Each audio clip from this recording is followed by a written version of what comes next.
Angel Locsin, posibleng bumalik sa telebisyon at may bagong kontrata sa 2026.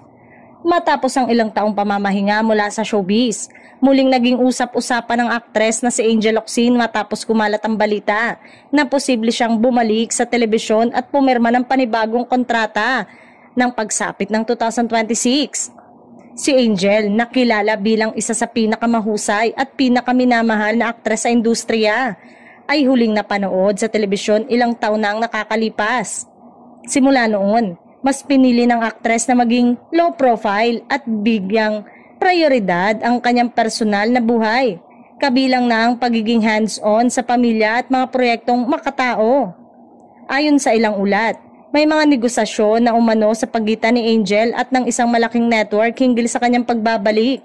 Bagamat wala pang kumpirmasyon mula sa kampo ng aktres, ikinatuwa ito ng maraming fans sa sabik na muling makita ang kanilang idolo sa mga teleserye o TV project. Kung sakaling matuloy ito ang magiging pinakaabangang comeback ni Angel Locsin na tiyak na muling magpapainit sa mundo ng primetime drama. Sa ngayon, nananatiling tahimik si Angel Locsin tungkol sa isyong ngunit malinaw na ang kanyang pangalan ay hindi pa rin nawawala sa spotlight at patuloy na inaabangan ng mga sambayan ng Pilipino.